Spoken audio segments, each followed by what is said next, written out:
लगातार 4.5 साल तक राजस्थान में जिस तरह से किस्सा कुर्सी का चलता रहा, एक कुर्सी छोड़ने को तैयार नहीं था और दूसरा कुर्सी को छोड़ने को तैयार नहीं था, और उनके इस किस्सा कुर्सी के की द्वंद्व में राजस्थान के 7.5 करोड़ लोगों ने पिछले 4.5 साल तक एक एक दिन खून के घूंट पी करके, आंसुओं को बहा करके बिताए। सरकार की प्राथमिकता, जैसे मैंने कहा, केवल कुर्सी बचाने की होने के कारण से राजस्थान हर मोर्चे पर विफल हुआ। आर्थिक दृष्टि से राजस्थान बेहाल हुआ। योजनाओं के इम्प्लीमेंटेशन, जल जीवन मिशन से लेकर के अन्य योजनाओं तक, सभी के इम्प्लीमेंटेशन में राजस्थान देश के सबसे नीचे की पंक्ति वाले प्रदेशों में जाकर के शुमार हुआ। शिक्षा के दृष्टिकोण से केवल थोथी घोषणाएं और उनके नीचे धरातल पर तैयारी न होने के चलते हुए राजस्थान बुरी तरह से पिछड़ा। भ्रष्टाचार में राजस्थान 1 नंबर पर पहुंचा। अपराधों के दृष्टिकोण से यदि मैं देखूं तो शांत प्रदेश, सौम्य प्रदेश, भाईचारे का प्रदेश राजस्थान पिछले 4.5 साल में 1 मिलियन 10 लाख से ज्यादा आपराधिक केसेस रजिस्टर हुए हों, ऐसा प्रदेश बना। एनसीआरबी के आंकड़ों के आधार पर राजस्थान महिलाओं के प्रति दुर्व्यवहार या महिलाओं के प्रति अपराध, इस दृष्टिकोण से 1 नंबर पर पहली पायदान पर आकर के खड़ा हुआ। 2 लाख से ज्यादा मुकदमे पिछले दिनों में राजस्थान में, पिछले इन 4.5 वर्ष के कालखंड में कांग्रेस की सरकार में राजस्थान में दर्ज हुए।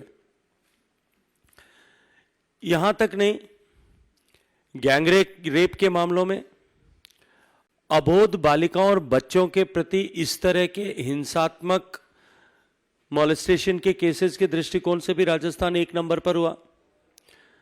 दलितों के ऊपर होने वाले अत्याचारों और केसेस के दृष्टिकोण से भी राजस्थान पहली पायदान पर रहा।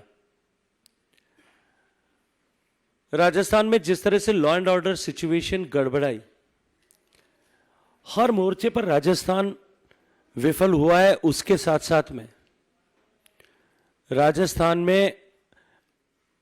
राजस्थान पुलिस का जो ध्येय वाक्य है, अपराधियों में डर और आम जन में विश्वास, वस्तुस्थिति ठीक इसके उलट हुई। आज हालात इस तरह से हैं कि जेलों से बंदूकों की नोक पर अपराधी छुड़ाए जा रहे हैं।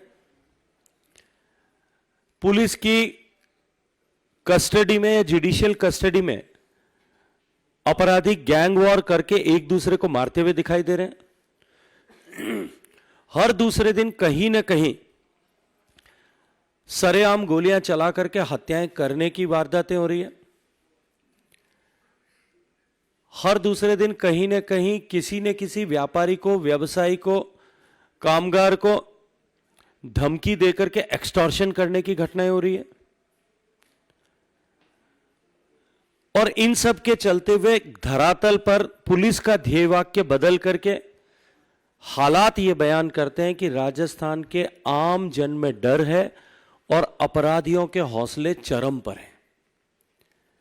यदि मैं केवल महिलाओं के विरुद्ध हुए अपराध और आपराधिक घटनाओं का जिक्र करूं, जिनमें जैसा मैंने कहा कि राजस्थान पहले पायदान पर आकर के खड़ा हुआ है। मीडिया की खबरों के अनुसार यदि मैं आकलन करता हूं तो राजस्थान में प्रतिदिन 17-18 रेप की ऐसी घटनाएं रजिस्टर होती हैं और लगभग प्रतिदिन 5 से 7 एवरेज मर्डर के केसेस रिपोर्ट होते हैं। अब एकाएक इतनी सारी जो है रेप की घटनाएं बढ़ने के कारण से मुझे लगता है कि वो दिन निश्चित ही लोकतांत्रिक राजस्थान के इतिहास का काला दिन होगा कि जिस राजस्थान में रिश्तों की इतनी महत्ता है,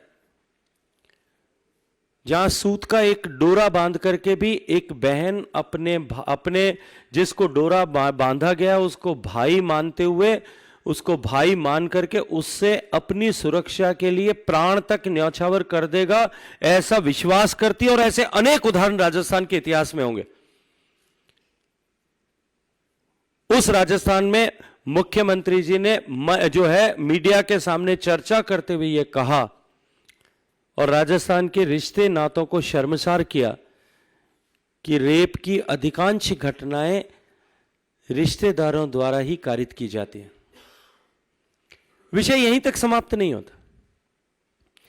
जिस राजस्थान की पहचान पन्नाधाय से, जिस राजस्थान की पहचान जिस राजस्थान की पहचान रानी पद्मिनी से, जिस राजस्थान की पहचान मीराबाई की भक्ति से, जिस राजस्थान की पहचान कर्माबाई के कीच से, जिस राजस्थान की पहचान महिलाओं के सम्मान से होती थी,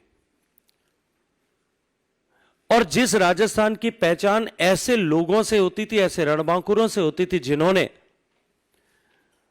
महिलाओं के सम्मान की रक्षा के लिए एक एक युद्ध में अपनी कई पीढ़ियां खपा दी, उस राजस्थान में भाई बहन के रिश्ते को शर्मसार करते हुए मुख्यमंत्री ने जो टिप्पणी की उससे आगे बढ़कर के राजस्थान सरकार के काबीना मंत्री अशोक गहलोत साहब के सबसे वरिष्ठ मंत्री, सबसे भरोसे के मंत्री, जिन्होंने गहलोत साहब की कुर्सी को बचाने के लिए आलाकमान तक को चुनौती दे डाली, ऐसे शांति धारीवाल साहब ने विधानसभा के पटल पर खड़े होकर के निर्लज्जता के साथ में यह कहा कि राजस्थान में रेप के मुकदमे ज्यादा इसलिए होते हैं क्योंकि राजस्थान मर्दों का प्रदेश है।